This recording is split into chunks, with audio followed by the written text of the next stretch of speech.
একটা শিষ্য একটা গুরুদেবের কাছে গিয়ে রোজ বিরক্ত করে, গুরুদেব দীক্ষা দিন না, দীক্ষা দিন না, দীক্ষা দিন না, আর গুরুদেব রোজ তাকে তাড়িয়ে দেয়, বেরো, বয়স হয়নি, যোগ্যতা হয়নি, দীক্ষা দিতে এসে বেরো, এরকম করে তাড়িয়ে দেয়। এরকম মাসখানেক ধরে তাড়াচ্ছে বাবা। এক মাস পর এসে শিষ্যটা গুরুদেবের চরণ ধরে শুয়ে পড়েছে, আজকে আমি দীক্ষা না দিলে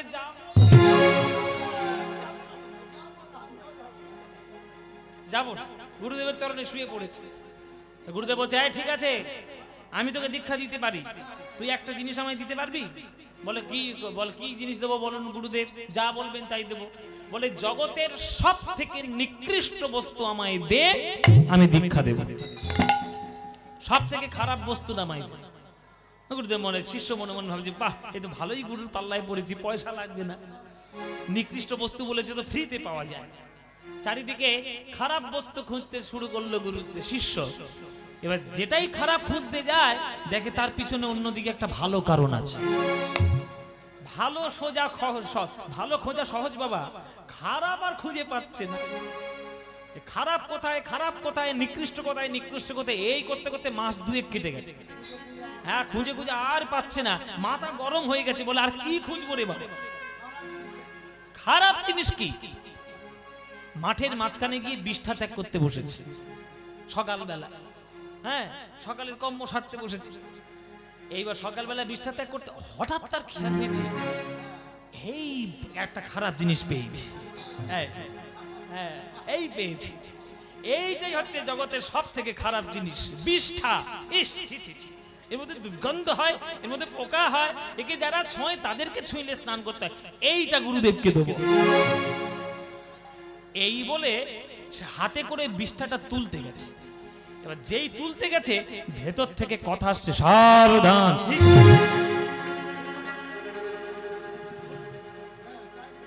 কি কথা বলছি রে?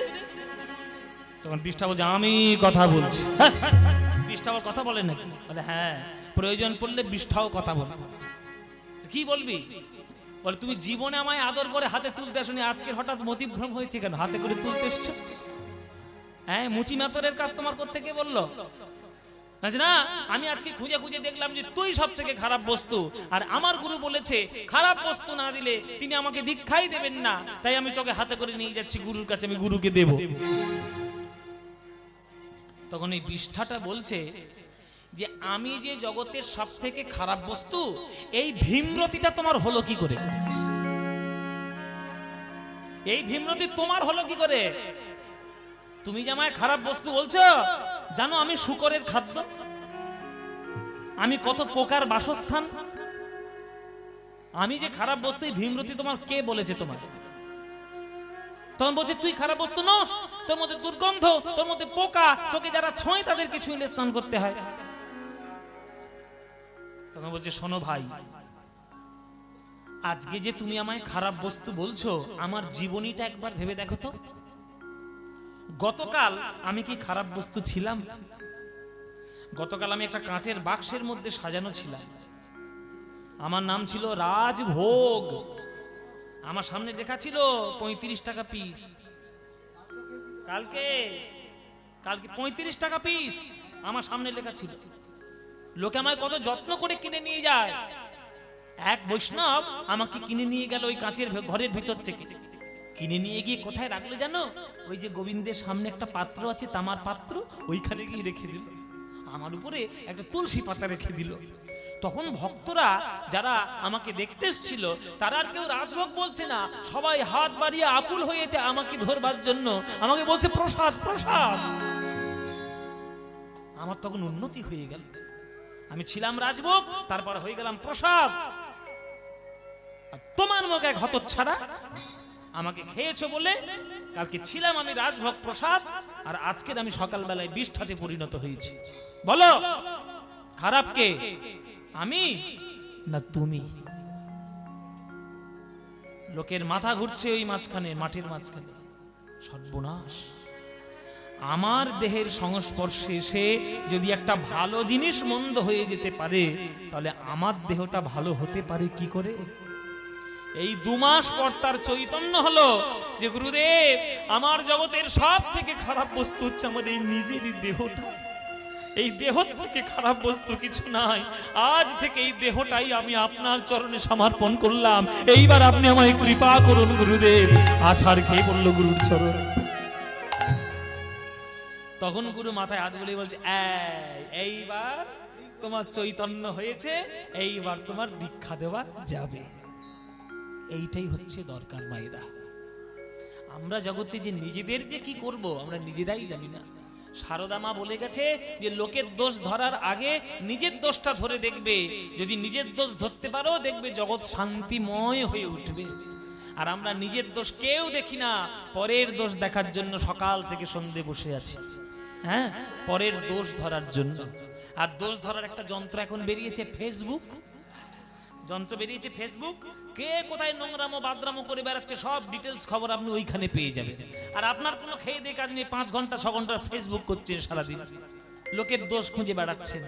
করলে হবে না, আগে নিজের দোষ খুঁজুন। তাই মহাপ্রভুর চরণের প্রেম পেতে গেলে আগে নিজেকে মহাপ্রভুর চরণে সমর্পণ করুন। তাছাড়া আপনি প্রেম কখনো পাবেন না। সময় সব আছে, অথচ ভগবানের নাম করার সময় নেই। এটাই তো আমাদের আশ্চর্য। এই যে মন্দির কেন করতে হয় জানেন? কেন মন্দির করতে হয়? মন্দিরের কাজ শুধু হচ্ছে দানপত্র বসিয়ে দেওয়া না, মন্দিরের একটা তাৎপর্য আছে। সারাদিন যা কাজ করছো নিজের দৌলতে, কিন্তু জেনে রাখবে মন্দিরে গিয়ে সন্ধ্যেবেলা একবার করে প্রণাম করতে হয় এই কারণে যে মাথাটা সন্ধ্যেবেলায় একবার অন্তত ভগবানের চরণে ঠেকাতে হয় যে প্রভু সারাদিন যা করলাম তোমার আশীর্বাদে, তোমার আশীর্বাদে জীবনটা পেয়েছি, তোমার চরণেই মাথাটা নোয়ালাম। সমর্পণ করার জন্য মন্দির। হ্যাঁ, ওই জন্যে সময় যখন পাবেন বাবারা মায়েরা, সময় যখন পাবেন একটু ভালো হওয়ার চেষ্টা করুন, সৎ কাজ করুন। লোকের দুটো দোষ ধরার থেকে লোকের দুটো ভালো করুন, দেখবেন জীবন বদলে যাবে। বদলে যাবে জীবন।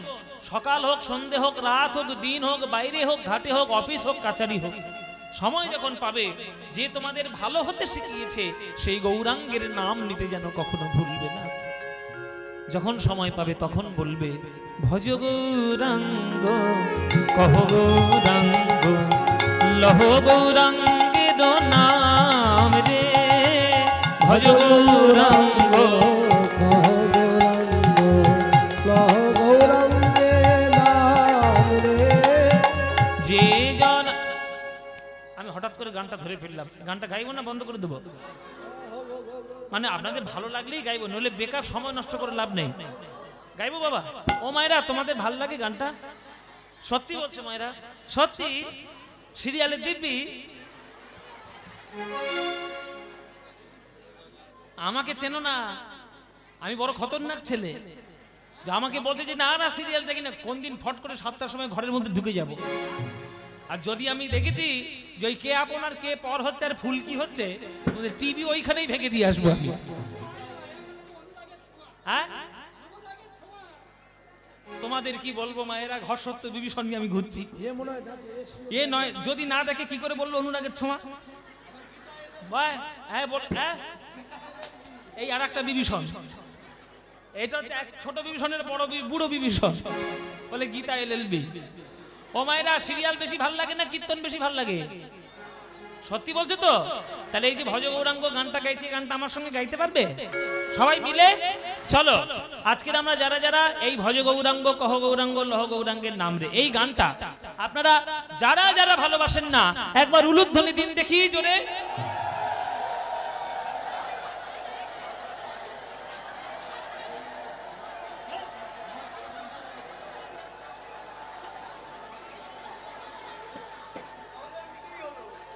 এই বাড়ি যাবো, চলো pack up pack up. সাতকাণ্ড Ramayana পরে সীতারামের ভাসি। কি বললাম কি? আমি বলেছি যাদের যাদের ভাল লাগে না তারা উলুধ্বনি দাও। উনি উলুধ্বনি দিতে শুরু।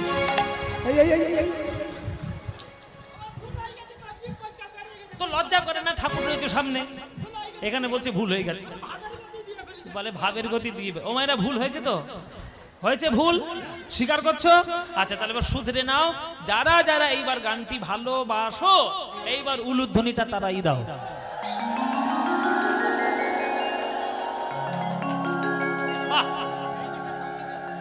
বাহ, না ভালো, হ্যাঁ ভালোবাসি, ভুল করে দিয়ে ফেলেছে কি করবে।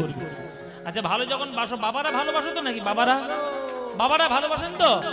এই গৌরাঙ্গের নাম যেসব বাবারা ভালোবাসেন, বাবার একবার হাত তুলে বলুন দেখে, নিতাই গৌর হরি বল।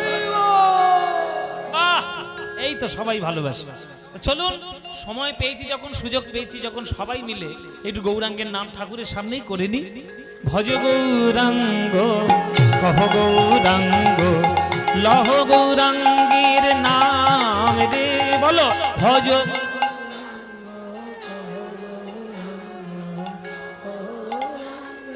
বাহ, ভজ গৌরাঙ্গ কহ গৌরাঙ্গ লহ গৌরাঙ্গের নাম রে, বলো।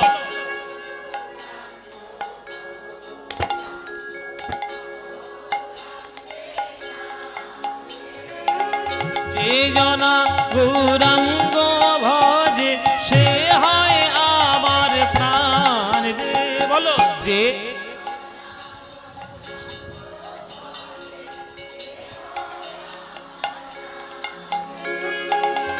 প্রভাত কালে হা গৌরাঙ্গ যে বলে একবার রে, প্রভাত কাল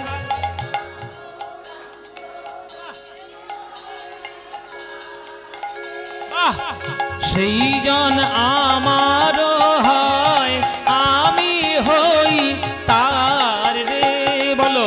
সেই জন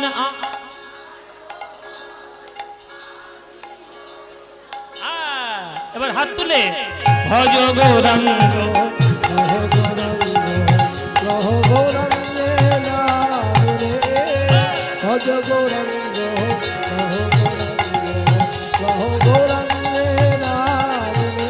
আহা, যে জনা গৌরাঙ্গ ভজে সে হয় আমার প্রাণ রে, যে জনা গৌরাঙ্গ ভজে সে হয় আমার প্রাণ রে। ভজ গৌরাঙ্গ, উলুধ্বনি উলুধ্বনি উলুধ্বনি।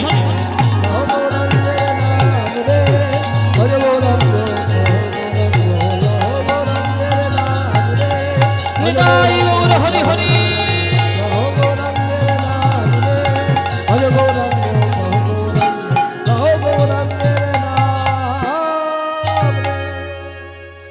বলো আনন্দ হয়েছে? হয়নি? এই আনন্দ আর কোথাও পাবে? এই আনন্দ পেতে গেলে প্রত্যেক বছর এই নূরপুরে রাধা মন্দিরের সামনে কীর্তন শুনতে আসতে হবে। প্রত্যেক বছর আসতে হবে। আসবে তো? সবাই আসবে প্রত্যেক বছর? হ্যাঁ, আমি আমাকে ফের ডাকবে। সময় সুযোগ হলে নিশ্চয়ই আসবো, কেন আসবো না? আমি একবার তো এসেছিলাম, আবার এসছি, আবার সময় হলে আবার আসবো। কিন্তু আমার কথা, আপনাদের গ্রামে আপনারা এই যে আছেন যারা, তারা অন্তত এইখানে থেকে প্রত্যেক বছর এইভাবে হরিনাম সংকীর্তনের মধ্যে মন ভেবে ডুব দিবেন, মন দিয়ে ডুব দেবেন। চলুন, আপনারা এত সুন্দর করে আমার সঙ্গে কীর্তন করলেন, চলুন এবার আমরা একটু বিষয়বস্তুর দিকে যাই। ভক্তদের বড় ইচ্ছা যে আমরা একটু হৃদয়কে ভক্তি করে ভক্তের কথা আমরা একটু আস্বাদন করব, কিন্তু তবু একটু কৃষ্ণলীলার সময় যদি আমরা পাই, তো আমরা সিদ্ধান্ত নিলাম যে এই গ্রামের ভক্তদের এবং যারা আমাদের আমন্ত্রণ করে নিয়ে এসেছে তাদের সবার কথা ভেবে আজকের আমরা আস্বাদন করব কৃষ্ণ সুদামার কথা, কৃষ্ণ সুদামার লীলা। এক ভক্তও কথা হবে, আবার কৃষ্ণেরও কথা হবে। দুই মিলে জীবনকে কি করে কৃষ্ণের চরণে ভক্তিময় করে তুলবেন আমরা সবাই আমরা আস্বাদন করতে পারবো। চলুন, খুব মন দিয়ে শুনবেন। এই সব লীলাগুলো আমাদের জীবনের মোড় ঘুরিয়ে দেওয়ার লীলা, যদি মন দিয়ে কেউ শুনতে পারে। আপনারা জানেন শ্রবণে সব থেকে শ্রেষ্ঠ ভক্তকে বলুন? আপনারা এতদিন ধরে কীর্তন শুনছেন, আপনাদের জানা উচিত এবং বলা উচিত, শ্রবণে সব থেকে শ্রেষ্ঠ ভক্তকে? হ্যাঁ বলো, বলতে পারছো না? এই এতক্ষণ পর একটা ঠিক উত্তর এলো। নববিধা ভক্তি রয়েছে শ্রীমদ্ ভাগবতের শাস্ত্র নির্দেশ অনুসারে। শ্রবণং কীর্তনং বিষ্ণু শরণং পাদ সেবনম অর্চনং বন্দনং স্বাক্ষং দাসবং আত্মনিবেদনম। এই যে 9টা ভক্তির মধ্যে প্রথম ভক্তিটা আপনারা করছেন, আপনারা শুনছেন। দ্বিতীয় ভক্তিটা আমি করছি, কীর্তনটা গাইছি। তাহলে প্রথম ভক্তি আপনারা, দ্বিতীয় ভক্তি আমার। এই শ্রবণে বা প্রথম ভক্তিতে শ্রেষ্ঠ ভক্ত যিনি হলেন তার নাম হচ্ছে পরীক্ষিত মহারাজ। তিনি রাজা ছিলেন, কিন্তু যখনই তিনি অভিশাপ পেয়েছিলেন সিংহীর কাছ থেকে, হ্যাঁ হ্যাঁ, যে 7 দিনের মধ্যে সর্পরাজ তক্ষকের দংশনে তার মৃত্যু হবে, তো সেই অভিশাপটা পাওয়ার পর তার মনে হয়নি যে এবার আমি 7 দিন বেঁচে আছি আর 7 দিন পর মরে যাব, বাবা একটু এসি ঘরে ভালো করে ঘুমিয়ে কাটিয়ে নিই। ঘর ছেড়ে, রাজ্য ছেড়ে সব পরিত্যাগ করে বৈষ্ণব হয়ে বেরিয়ে গেলেন। যে 7 দিন সময় পেয়েছি, 7 দিনের মধ্যে কি করে আমি গোবিন্দের নাম করে গোবিন্দকে পাবো, শুধু এইটুকু আমার বাসনা।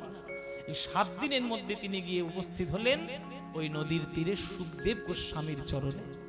ওই সুখদেব গোস্বামীর কাছে 7 দিন মায়েরা এমন কীর্তন তিনি শুনেছিলেন যে 7 দিনের মাথায় ভগবান তাকে কৃপা করতে বাধ্য হয়েছে। আপনাদের এই গ্রামে আমি প্রায় 5-6 বছর আগে একবার এসেছিলাম, মনে আমার আছে, কিন্তু গ্রামটার নাম মনে করতে পারছিলাম না। যেই ঢুকেছি এইখানে তখন বুঝতে পেরেছি হ্যাঁ এইখানে গান করেছে। এই যে এইটা মনে আমার আছে, এই নাথ মন্দিরটা।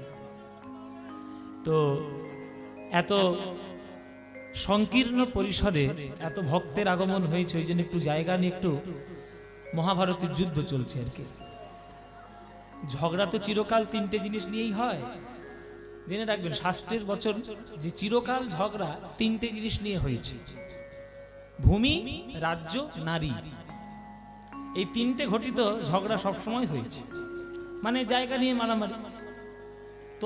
তোর জায়গার মধ্যে আমার 2 হাত জায়গা আছে, ও বলছে তোর জায়গার মধ্যে আমার 3 হাত জায়গা আছে। এই নিয়ে মারামারি ঝগড়াঝাটি চিরকাল হয়েছে। রাজ্যে রাজ্যে মানে রাজায় রাজায় দেশ দখল করবে, এই নিয়েই ঝামেলা হয়েছে। আর যেখানেই মেয়ে ছেলেগুলো ঢুকেছে সেইখানেই ঝামেলা হয়েছে। হ্যাঁ, নারী ঘটি, কিছু মনে করবেন না ভাই। আপনি 2টো বড় বড় ভারতবর্ষের যুদ্ধ, দুটোই নারী ঘটিত। রাম রাবণের যুদ্ধ, সেটাও নারী ঘটিত, মানে সীতা। আর কৌরব পাণ্ডবদের যুদ্ধ, সেটাও নারী ঘটিত, দ্রৌপদী। সুতরাং চিরকাল এই 3টে কারণে ঝগড়া হয়েছে। যাই হোক, আপনারা একটু নিজেদের মধ্যে একটু ম্যানেজ করে নেবেন, কেননা সংকীর্ণ পরিসর তো। যেখানে জায়গা পেয়েছেন মোটামুটি ঢুকে যান, বসে যান, দাঁড়িয়ে যান, যতক্ষণ কষ্ট হবে একটু কীর্তনটা কষ্ট করে শুনে নিন। আজকে ঘন্টা 3 এই যে কীর্তনের অনুষ্ঠান, যতটুকু আমি গাইব, যতটুকু বলবো, আমার কথা নয়, মহাজনদের কথা, তাদের কথা সাধন করার জন্য আমরা এসেছি কীর্তন শুনতে। যতটুকু হৃদয়ের মধ্যে আমরা সঞ্চয় করতে পারবো, জীবনেরই লাভ হবে। এই যে কীর্তন শোনা বা কীর্তন গাওয়া বা শোনার মধ্যে আমাদের কয়েকটি নিয়ম আছে। নিয়ম পালন করে কীর্তন গাইতে হয়, শুনতে হয়। নিয়ম কি? নিয়ম মানে ওই ধুতি পরা আর কপালে তিলক দেওয়া আর মাথায় একটা শিখা রাখা, হাতে জপের মালা নিয়ে সারাক্ষণ নাম জপ করা, এটা নিয়ম নয়। এটা যারা বৈষ্ণব, যারা সাধনা করতে নেমে গেছে, যারা সকল কিছু মায়ার বন্ধন ছিন্ন করে দিয়ে গেছে, তাদের ক্ষেত্রে এটা নিয়ম। যারা সাধারণ সংসারী মানুষ, তারা যদি এটা করতে পারে ভালো, না করতে পারলে মহাভারত অশুদ্ধ হবে না। আপনি যে ওইটাই করলে আপনার ভগবান একেবারে মাথায় তুলে নিয়ে নাচবে, এমন কোনো কথা না। ভগবান মোটামুটি সবাইকে সমানভাবে জায়গা দেন। ভগবানের একটাই শর্ত, যে তুমি যখন আমায় ভালোবাসবে, নিঃশর্ত ভালোবাসা, নিঃস্বার্থ ভালোবাসা, অপুরন্ত প্রেম দিয়ে যদি আমায় ভালোবাসতে পারো, তোমাকে আমি বুকে জড়িয়ে ধরার জন্য আমি গোলক সম্পত্তি থেকে আমি নেমে আসবো তোমাদের কাছে।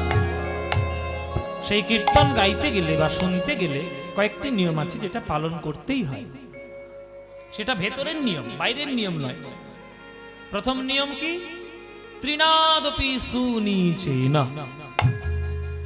ঘাসের থেকে নিচু করতে হবে মাথা। নিজেকে ঘাসের থেকে নিচু করুন।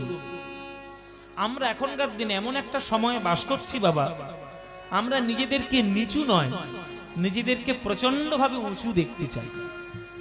কিন্তু উঁচু দেখতে গেলে আগে নিচুটা দেখতে হয়। গ্র্যাভিটি যদি না থাকে, পৃথিবী কিন্তু সূর্যের চারিদিকে ঠিক ঘুরবে না। এটা বিজ্ঞানের ভাষা।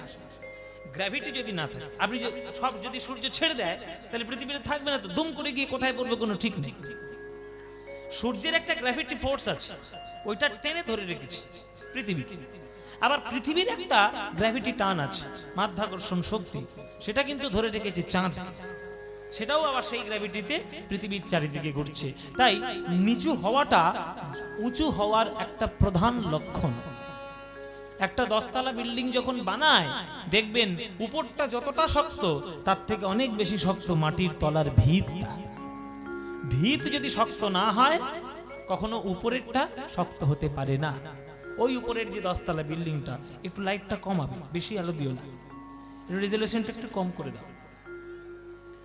তো এই জন্যে আগে মাথাটা নিচু করতে শিখুন।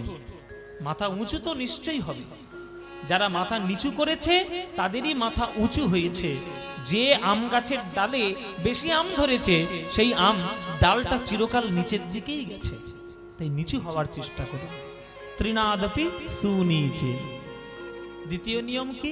তরোরিব সহিষ্ণুনা, গাছের মতো সহ্য করো। গাছ কেমন সহ্য করে?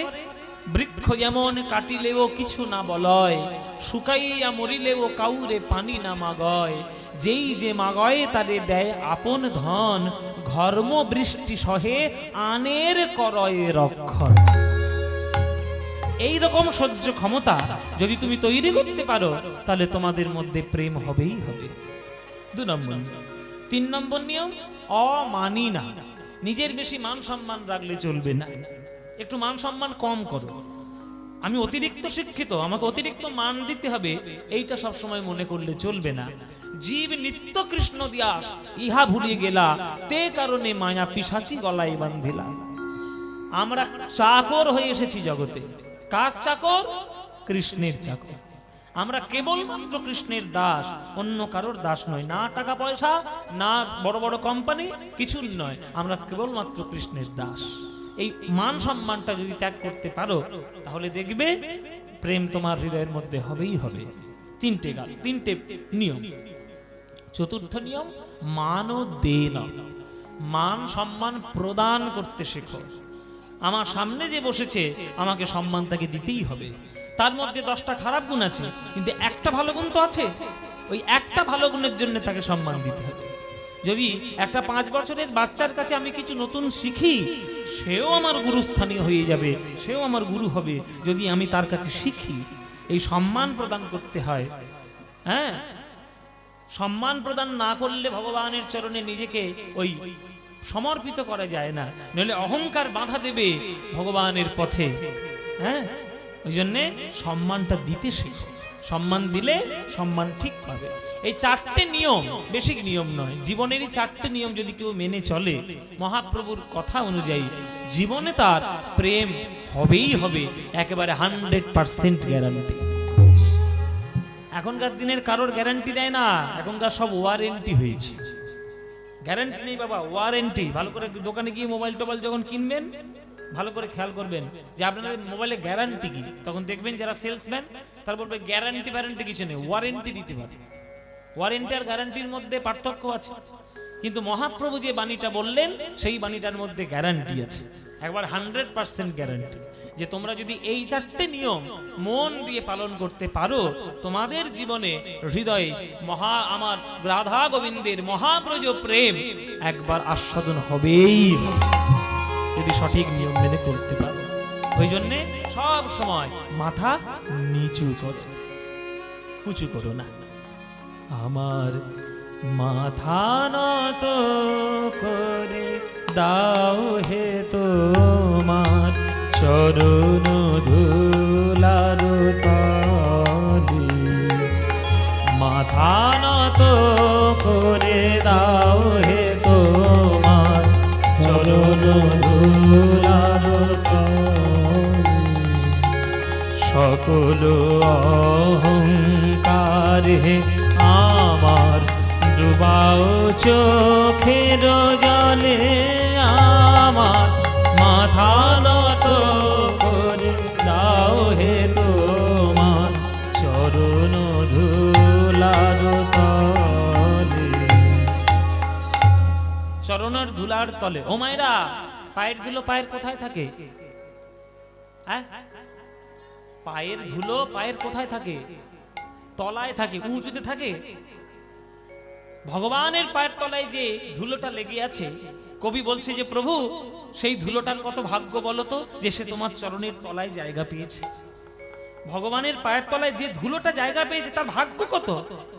প্রভু আমারও ভাগ্যটা সেদিনই প্রস্ফুটিত হবে যেদিন তুমি ওই ধুলোটার তলায় তুমি আমায় পাঠিয়ে দিতে পারবে। হরি বল। ভক্ত পদধূলি, ভক্ত পদজল, ভক্ত ভুক্ত শেষ তিন মহাবল। বৈষ্ণবের পদধূলি তাহে মোর স্নান কেলি, বৈষ্ণবের নামেতে উল্লাস তর্পণ মোর বৈষ্ণবের নাম।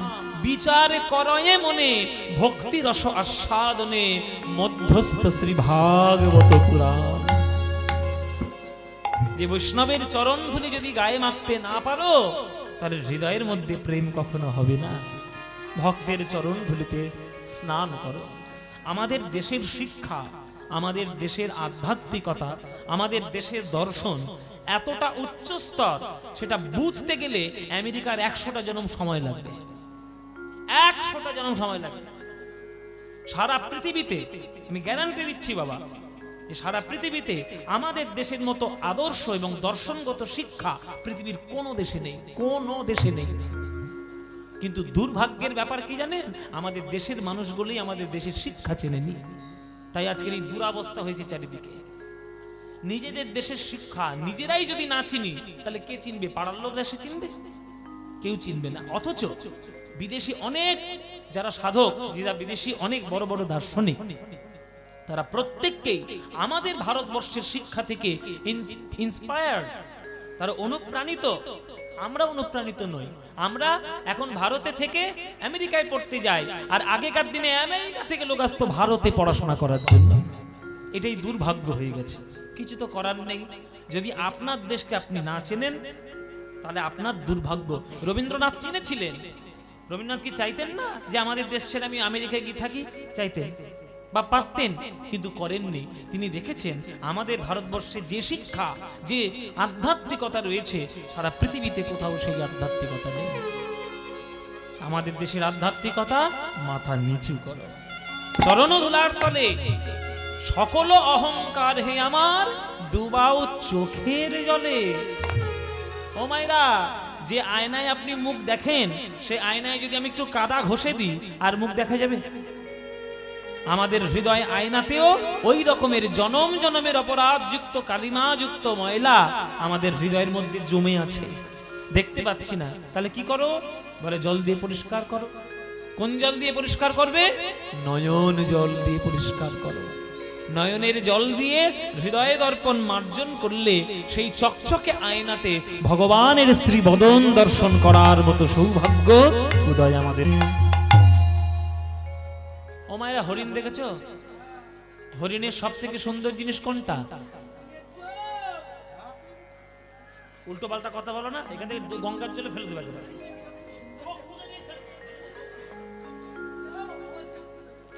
হরিণের চোখ। নিজের চোখ পটল ছেড়া, আবার হরিণের চোখ বলছে। ও মায়েরা, কোনটা গো? শিং। দেখবি হরিণের ছবি যখন কেউ ক্লিক করে, দেখবি শিংযুক্ত হরিণের ছবি সব থেকে সুন্দর দেখতে লাগে। কিন্তু জেনে রাখো, যে সিংটা তার সৌন্দর্যের কারণ, সেই সিংটাই কিন্তু তার মরণেরও কারণ। কেননা বাঘ যখন তাড়া করে তখন কোনো কিছুতেই আটকায় না, ওই সিংটাই গিয়ে লতা পাতায় জড়িয়ে যায়, আর তখন বাঘ এসে হালুম করে গলার মধ্যে ধরে। হ্যাঁ, ওই জন্যে সিংটা তার সৌন্দর্যেরও কারণ, সিংটা তার মরণেরও কারণ। তাই আত্মসম্মান, আত্মবিশ্বাস, আত্মমর্যাদা এগুলো সিংহের মতো সৌন্দর্য, কিন্তু সেইটা যদি আত্ম অহংকারে বদলে যায় তাহলে আমাদেরও হবে মরণের কারণ। আপনার শুধু ঘেরিয়া ঘেরিয়া ঘুরে মরি, পলে পলে আমার মাথা নত করে দাও হে তোমার চরণ ধুলার তলে। মাথা নত করে দাও হে তোমার চরণ ধুলার তলে। আমার না আমার আপন কাজে তোমার ইচ্ছা করো হে পূর্ণ আমার জীবন মাঝে। আপনারা যারা গান শুনতে এসছেন প্রত্যেককে কোনো না কোনো কাজের সঙ্গে যুক্ত।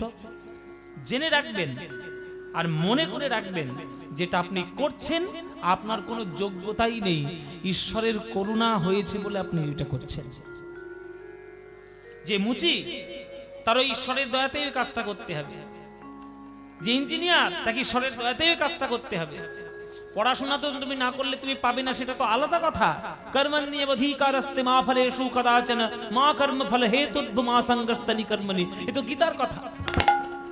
ফল লাভ করতে গেলে কর্ম করতেই হবে, কিন্তু ঈশ্বরের দয়া না থাকলে ওই কর্ম করার সিদ্ধান্তই তুমি নিতে পারবে না। সব ওই উপর থেকে প্রিসেট করা আছে। আমরা যা করছি মায়েরা সব আগে থেকে সব সেট করা আছে, যে এ ওটা করবে, এ এটা করবে, সে সেটা করবে। আমরা শুধু সেই সেটে সেটে চলছি। We are robot, we are nothing but robot. Robot ছাড়া কিচ্ছু নয়। আমরা সব ভগবানের দ্বারা চালিত। তিনি যতটুকু আয়ু রেখে দিয়েছে ততটুকু হবে, না রাখলে গেল গেল। সুতরাং আমার অহংকার নয় যে আমিই করছি, ঈশ্বরের দয়া তাই আমি করছি। ওই জন্যই বলছে আমারই যেন না করি প্রচার আমার আপন কাজে, তোমার ইচ্ছা করো হয়ে পূর্ণ আমার জীবন মাঝে। ভগবান বলছে তো তুই আমার কাজ করলে তোর কি লাভ, আমার কি লাভ? যাচি হে তোমার চরম শান্তি, পরাণে তোমার পরম কান্তি। যাচি হে তোমার চরম শান্তি, পরাণে তোমার পরম কান্তি। একটা গাধা সারা জীবন চিনির বস্তা বয়ে বয়ে বেড়ায়, তা কি হলো? এই যে কথা হচ্ছে এত কেন? একটা গাধা সারা জীবন চিনির বস্তা বয়ে বয়ে বেড়ায়, তাতে গাধার কোনো আপত্তি নেই, কেননা গাধা জানে বস্তা ছিঁড়ে যখন মাঝে মাঝে চিনি মাটিতে পড়ে আমি একটু চেটে চেটে চিনি খেতে পারবো। কিন্তু সেই বস্তাকে দিয়ে, সেই গাধাকে দিয়ে তুমি যদি সারা জীবন তুলোর বস্তা বইয়ে দাও, সে বইবে? সে কি তুলোর বালিশ মাথায় দিয়ে ঘুমাবে নাকি? তাহলে গাধার তো তুলোর বস্তা বইয়ে লাভ নেই, গাধার চিনির বস্তা বইয়ে লাভ আছে। তাহলে জীবনে এমন একটা কাজ করো যাতে সেই কাজটা করতে গিয়ে তোমার জীবনে মঙ্গলটা হয়ে যায়। ঈশ্বরের কাজ করলে আপন জীবনের মঙ্গল হয়ই হবে। আর এই মায়ার কাজ করতে গেলে মায়ারও নষ্ট, তোমার নিজেরটাও নষ্ট, তোমার কোনো লাভ নাই। হ্যাঁ, ঈশ্বরের কাজ করো, ধর্মের কাজ করো। ধর্মের কাজ করা মানে ওই ধর্মের নামে শুধু মারামারি কাটাকাটি নয়, আগে মনুষ্যত্ব রক্ষা। ধৃ ধাতু থেকে ধর্মের উৎপত্তি। আগে নিজেকে ধারণ করতে শেখো। মানুষ হয়েছে মানে মনুষ্যত্ব আগে ধারণ করো, তারপরে যা করার করবে। তাই আমি যদি ভগবানের কাজ করি, ভগবানেরই লাভ যেমন হবে তেমনি আমারও একটা লাভ হয়ে যাবে। কেননা ওই কাজটা করতে করতে জীবনের শেষ প্রান্তে গিয়ে একদিন না একদিন গোবিন্দের বদন এই হৃদয় দর্পণ মাঝে দর্শন হয়েই যাবে। যাচি হে তোমার চরম শান্তি, পরাণে তোমার পরম কান্তি। যাচি হে তোমার চরম শান্তি, পরাণে তোমার পরম কান্তি। আমার আড়াল করিয়া দাঁড়া হৃদয় পদ্ম দলে, আমার মাথা নত করে দাও হে তোমার চরণ ধুলার তলে। সকল অহংকার আমার ডুবাও চোখের জলে, আমার মাথা নত করে দাও হে তোমার চরণ ধুলার